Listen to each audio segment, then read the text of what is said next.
Hey everyone, and welcome to Throne Talk. On today's episode, I'll be breaking down the top 3 moments that I'm most looking forward to seeing in King's Landing during Season 5 of Game of Thrones. Most of my predictions will come from the most recent books, as well as some leaks from the set, so I'm going to issue a big spoiler warning right now if you're not caught up or you don't want to know what might be going down. Okay, let's get started. Number 3, the fate of the Clegane brothers. In the Red Keep, the Mountain lays dying in Qyburn's new laboratory, suffering from the effects of Oberyn's poisoned spear, while the Hound is somewhere in the mountains of the Vale, suffering from falling off of a cliff after getting his ass kicked by a woman. As far as Gregor's story goes, Qyburn seemed pretty confident that he could save him, but he did admit that the process may change him. For me, that last line especially pretty much confirms that we'll be seeing him again, and if I had to guess, it would be in the form of Robert Strong, an 8-foot-tall knight from A Dance with Dragons that mysteriously shows up in King's Landing shortly after Tyrion's trial. Now we know that Jaime and Bronn are heading to Dorne in Season 5, and one possibility why is that they're delivering the Skull of the Mountain to the Martells after he admitted to raping and murdering Elia Martell and her children. Now I'd say being headless would be a pretty big change to Gregor, but if he really is Robert Strong, then it would explain certain things we know about that character, mainly why he never takes his helmet off, and why he has taken a vow of silence. Now Sandor's story, on the other hand, that's a little tricky, because the characters and events involved with him have been changed a little bit from the books, and his story is essentially caught up with Martin's writing, but personally, I have a feeling he will end up alive and in King's Landing at the end of this season. The fight with Brienne in Season 4 was totally original on the showrunner's part, but he does have a similar fight in the books after which Arya leaves him to die.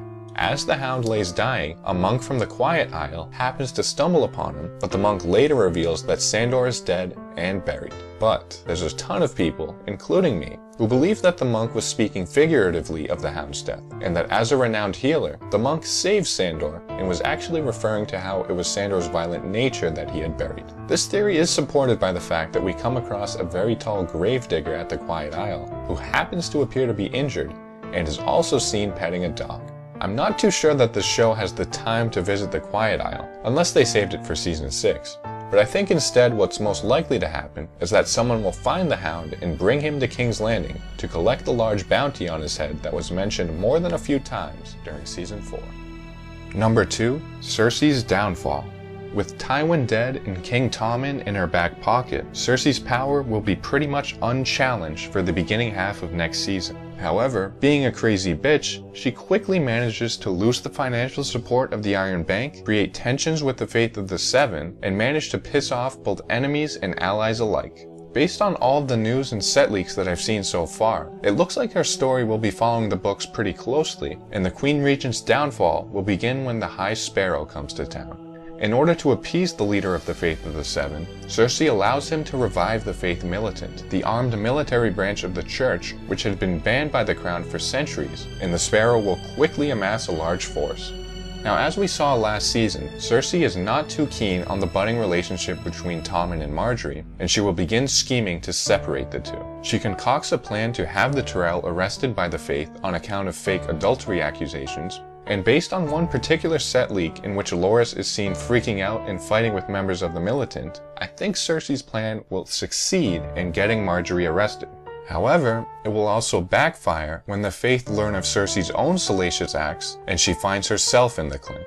As you guys may have heard, there was some controversy about a nude scene being shot in public during the summer, and that scene happens to involve Cersei. After admitting to some of her lesser crimes, part of her punishment will be to undergo a walk of penance in which all of her hair is shaved and she must walk through the streets of King's Landing in the nude.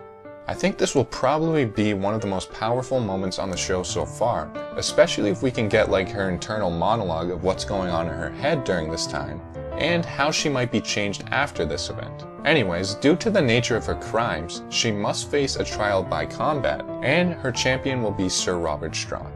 In the books, the Faith have yet to select their champion, but I think the season will probably end with the walk, and the trial by combat won't come until Season 6. Also, if you guys have heard of the Clegane Bowl theory, you know there's a lot of people hyping up the Gravedigger on the Quiet Isles, aka the Hound, will be the Faith's champion against Sir Robert Strong, aka the Headless Mountain, to decide the fate of Cersei. Number 1. Varys reveals his master plan. Last season ended with Varys sailing off on a merchant ship with Tyrion to Essos. Considering this and the leaks from Tyrion's story, which appears to be sped up quite rapidly, Varys' own story could be taking a drastic turn, but I think more likely than not, he will be in King's Landing in the final episode of the season.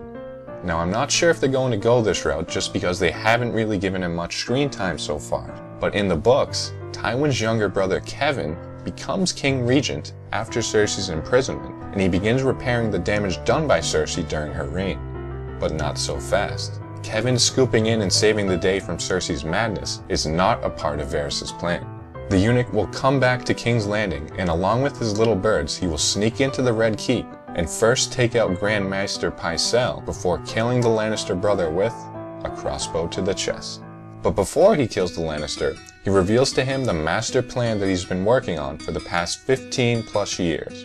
Now back in July, HBO did a huge casting announcement in which several major characters were announced, including the High Sparrow. However, Griff and Young Griff, two characters key to Varys' plan, were not on the list.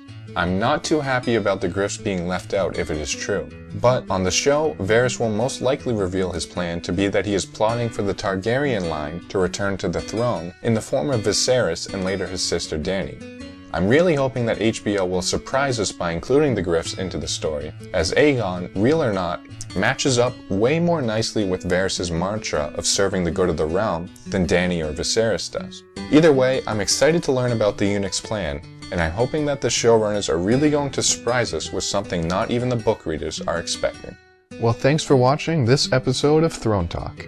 Let me know in the comments if you guys like this type of spoiler video, or if you'd rather have more theory talk, character histories, or anything else. I'm open to whatever you guys are into.